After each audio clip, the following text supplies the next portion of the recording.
My friends, will you pray with me? Gracious and loving God, may the words of my mouth and the meditations of my heart be acceptable unto you, my God, my strength, and my Redeemer. Amen. How many of you live in the same town where you were born? You may never leave yours. Can it be like within 5 miles? What is this? Do you live in the same town where you were born? Yes. Okay. Okay. How about the same neighborhood where you were born? Yes. Okay.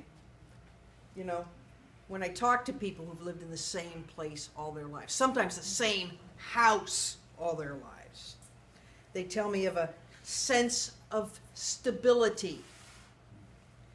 They even sometimes a sense of timelessness. They know where the traditions originated. They know the mayor because they were in school together.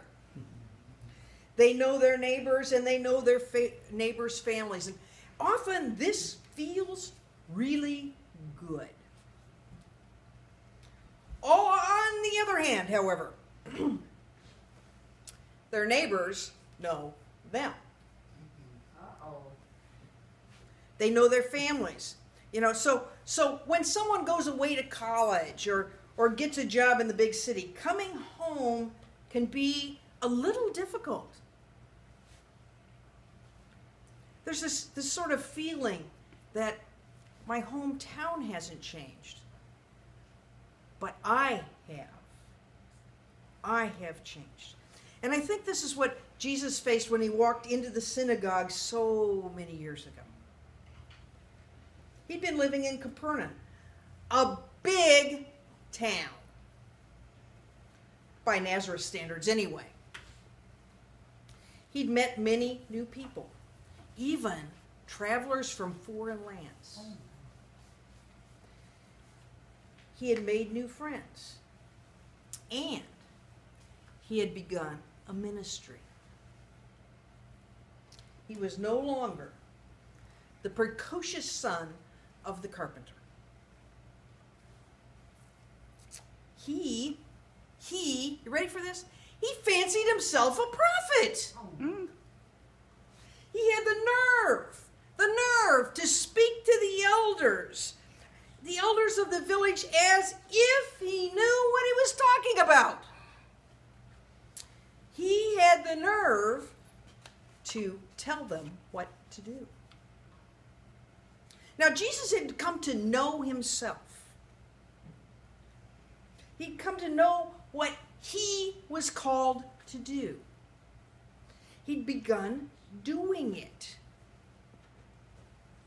And the hometowners didn't know what to make of it. And they immediately pushed him away. No, they drove him away. They drove him away. Now, many of us feel that we are not accepted. Maybe we never will be accepted in our hometowns.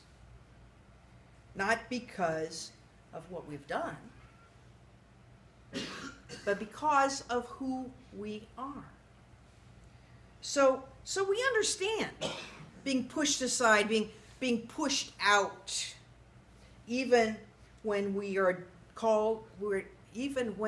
doing exactly, precisely what we are called to do. Even when we're being exactly what we are created to be. And yet, we, all of us, have a tendency to do the same thing. You know, we remember that person we knew in high school. And we just assume that the crazy cheerleader, the geeky misfit, or the dumb jock that we remember is not the same person as the esteemed medical doctor, skilled artist, or respected lawyer that he or she has become. we still see the geek or the cheerleader or the jock. We look at our children growing up, and we dismiss their ideas of what they might become because we fear that an actor might not be able to support himself, or that a lawyer might be too stressful for her. We look at each person we meet through the eyes that are colored by our own experiences, and especially by our own biases. We are the people that Jesus met in the synagogue. We are the people that Jesus met in the synagogue. But as followers of Jesus, we are called to be something more, to be something better, to be something greater. Paul puts it very well in his letter. We are called to love. Sounds simple. We are called to love. We're called to love in much more, to a love that's much more than a physical reaction to another person. We're called to a love that is much more than accepting those who are just like ourselves. We're called to a love that reaches out. Love is patient. Love is kind. Love is not jealous or boastful. It is not arrogant or rude. Love does not insist on its own way. It is not irritable or resentful. It does not rejoice at wrong, but rejoices in the right. Love bears all things, believes all things, hopes all things, endures all things. Love never ends. From Paul, right? Love. So, how do we love? What does it mean for us to be a loving congregation of faith? Maybe it means that we have to move beyond our individual wants and needs to see a bigger picture that includes the wants and needs of others. Maybe it means that we even find ways to share what we have with those who have less than we do. Maybe it means going through our closets, but you want to get out of there anyway. Going through those closets and donating those lightly used but rarely worn clothes to a charity. Maybe it means that we get ourselves to a shelter to serve a few meals on the second Sunday of every month. Maybe it means signing up. You get pushback on this one. You ready? Signing up to shovel snow 1 week every winter.